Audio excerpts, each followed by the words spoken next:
Bienvenue dans un nouvel épisode du Conseiller en placement en partenariat avec Dukascopy TV. Je m'appelle Matthew Stevenson. N'oubliez pas, l'argent peut prendre soin de vous, mais il ne peut pas prendre soin de lui-même. Aujourd'hui, nous allons parler du géant du gaz et du pétrole russe, Lukoil. Lukoil apparaît dans les nouvelles, parfois pour de bonnes raisons, parfois pour celles mauvaises, lorsqu'il s'agit des sanctions introduites contre l'économie de la Russie. Mais dans le conseiller en placement, nous allons réfléchir pour comprendre si ce sont les actions que nous voudrions avoir. Évidemment, Lukoil possède beaucoup de caractéristiques attrayantes et nous allons nous concentrer sur certaines d'entre elles. Commençons par jeter un coup d'œil au graphique. Vous voyez que les actions se négocient près de 45 $ l'action sur la bourse de New York et sur les bourses du monde. 45 $ l'action, c'est une baisse. Vous pouvez voir qu'en 2007, juste avant le crash en 2008, il a atteint le sommet de près de 112 $ l'action. Donc cela ressemblait aux montagnes russes au cours de 2 dernières années. Mais s'il s'agit de 5 dernières années, le goût du jour en matière d'investissement dans les actions de pétrole ne s'est pas manifesté pour les actions de Lukoil. Personne n'en veut. Personne ne veut être partenaire avec Vladimir Poutine. Personne ne veut avoir le rouble comme une devise de référence dans l'entreprise. Et peu de monde veut participer dans l'entreprise, comme Lukoil pourrait subir des conséquences néfastes des sanctions internationales qui ont été introduites contre la Russie.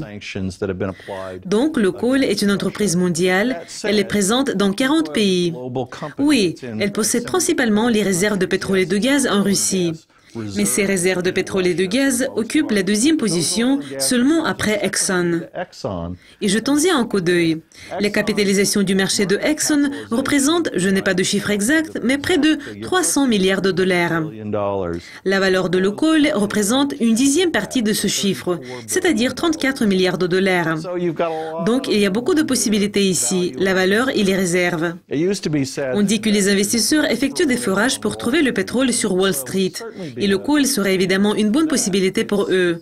Son ratio cours-bénéfice est 3. Oui, vous avez bien entendu, 3 fois les bénéfices. Donc, pour chaque 3 $ que vous me donnez, je vous donne 1 $ de bénéfice.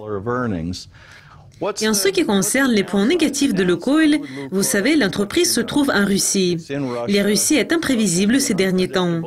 Vous devenez partenaire pas littéralement avec Vladimir Poutine, mais avec le gouvernement russe. Et qui peut être sûr qu'il n'y aura pas d'action contre les actionnaires étrangers de Lukoil? C'est tout à fait possible dans le contexte des guerres économiques. Donc, Lukoil se négocie à 3 fois les bénéfices. Le rouble est probablement sous-évalué en tant qu'une devise et la Russie est une des plus grandes économies de pétrole et de gaz dans le monde. Je vois la chute du revenu net, le prix du pétrole a reculé, les bénéfices de Lukoil ont chuté. Cela veut dire qu'ayant 3 fois les bénéfices, vous avez un rendement de 6-7%. Oui, vous devez prendre des risques liés à la Russie, vous voulez peut-être trouver Lukoil dans le fonds russe, mais évidemment, il y a de l'argent qu'on peut gagner dans une entreprise mondiale comme Lukoil.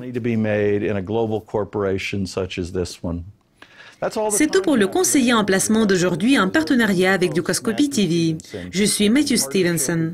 N'oubliez pas, l'argent peut prendre soin de vous, mais il ne peut pas prendre soin de lui-même.